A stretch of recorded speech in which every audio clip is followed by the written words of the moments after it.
കർക്കിടക മാസം പിറന്നു. കേരളത്തിലെ ഹൈന്ദവ ദേവാലയങ്ങളിലും വീടുകളിലും രാമായണ പാരായണം ഇനി ഒരു മാസം നമുക്ക് കേൾക്കാൻ സാധിക്കും. തികച്ചും ഭക്തിസാന്ദ്രമായ അന്തരീക്ഷം.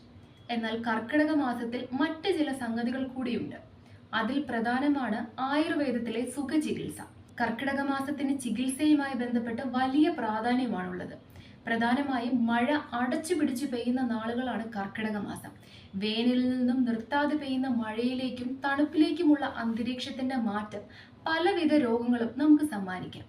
അതിനാൽ ആയുർവേദം പല ചികിത്സാ വിധികളും ഈ മാസത്തിൽ നടത്തുന്നുണ്ട്. ഔഷധം, ആഹാരം എന്നിവയിലൂടെ ശരീരപുഷ്ടി ഒരുക്കാൻ അനുയോജ്യമാണ് ഈ മാസമെന്നാണ് കർക്കിടക മാസം പഴമക്കാർ പറയുന്നത്. ഏതു പ്രായക്കാർക്കും ചികിത്സയ്ക്ക് അനുയോജ്യമായ സമയമാണിത്. കഷായ ചികിത്സ, പിഴിച്ചിൽ, ഉഴിച്ചിൽ, ഞവരക്കിഴി, ധാര, ബസ്തി, പിന്നെ വിശ്രമം എന്നിവയാണ് പ്രധാന ചികിത്സാ ഘട്ടങ്ങൾ. ഇലക്കിഴി, പൊടിക്കിഴി, നവരക്കിഴി, നാരങ്ങാക്കിഴി തുടങ്ങിയ വിവിധ തരം കിഴികൾ ഈ സമയങ്ങളിൽ പ്രയോഗിക്കാം. അതുപോലെ നവരതേപ്പ്, പിഴിച്ചിൽ, ശിരോധാര തുടങ്ങിയ തനത് കേരളീയ ചികിത്സാ രീതികളും സുഖചികിത്സ എന്ന പേരിൽ ചെയ്യപ്പെടുന്നുണ്ട്. അഗ്നിദീപ്തികരവും ത്രിദോഷ ശമനങ്ങളുമായ ആഹാരങ്ങളും ഔഷധങ്ങളുമാണ് സേവിക്കേണ്ടത്. അഗ്നിദീപ്തികരം എന്ന് പറഞ്ഞാൽ വിശപ്പുണ്ടാകുന്നത് എന്നാണ് അർത്ഥം കേട്ടോ. കർക്കിടക കഞ്ഞി അഥവാ മരുന്ന് കഞ്ഞി ഈ മാസത്തിന്റെ ഒരു വലിയ പ്രത്യേകതയാണ്.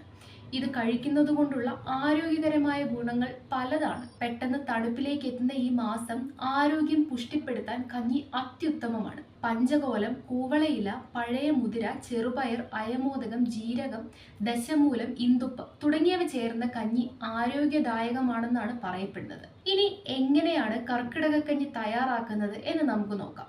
ഏലക്ക, കുരുമുളക്, കരിഞ്ജീരകം, ജീരകം, പെരിഞ്ജീരകം, ചെറുപുന്നേരി, കാർഗോഗിലരി, കൊത്തമല്ലി, വിഴാലരി, അയമോദകം, ജാതിപത്രി, ഗ്രാമ്പു, കുടകപ്പാലരി, ചുക്ക്, കുറുന്തോട്ടി, കാട്ടുതിപ്പലി, ചെറുള, തഴുതാമ എന്നീ 18 ഇനങ്ങൾ സമമെടുത്ത് പൊടിയാക്കുക. 15 ഗ്രാം പൊടി 2 ലിറ്റർ വെള്ളത്തിൽ തിളപ്പിച്ച് 1 ലിറ്റർ ആക്കി വറ്റിച്ച് അതിൽ 50 ഗ്രാം നവരേരി വേവിച്ച് ഇറക്കി വെക്കുന്നതിന് മുൻപായി 1 മുറി തേങ്ങയുടെ പാലെടുത്ത് ചേർത്ത് അല്പം ഇന്ദുപ്പ് കൂടി ചേർക്കുക.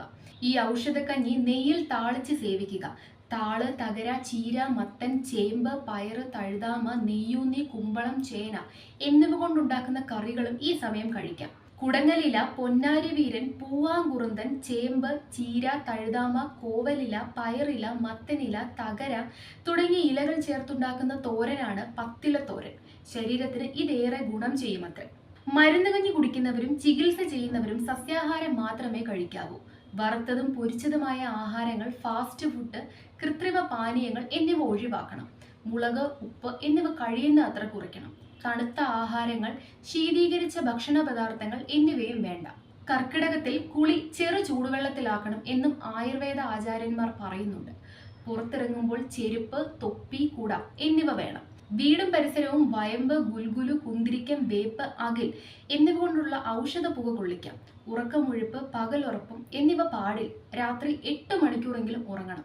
കർക്കിടകത്തിൽ ദശപുഷ്പങ്ങൾ ധരിക്കുന്നത് നല്ലതാണെന്നും പറയപ്പെടുന്നു. കയ്യൂന്നി, മുക്കുറ്റി, തിരുതാളി, വിഷ്ണുക്രാന്തി, നിലപ്പന, മുയൽച്ചെവിയൻ, ചെറുള, കറുക, പൂവാങ്കുരുന്ന്, ഉഴിഞ്ഞ എന്നിവയാണ് ദശപുഷ്പങ്ങൾ. കർക്കിടകത്തിലെ മറ്റൊരാചാരമാണ് മുക്കുറ്റിക്കുറി തൊടുന്നത്. കുളി കഴിഞ്ഞ് മുക്കുറ്റി അരച്ച് നെറ്റിയിൽ തൊടുന്നത് അത്യുത്തമമാണെന്ന് പറയപ്പെടുന്നു. കണ്ണിനും നെറ്റിക്കും ഇത് കുളിർമ നൽകുന്നു. ദശപുഷ്പം ചൂടുന്നതിനൊപ്പമാണ് മുക്കുറ്റിക്കുറി തൊടേണ്ടത്.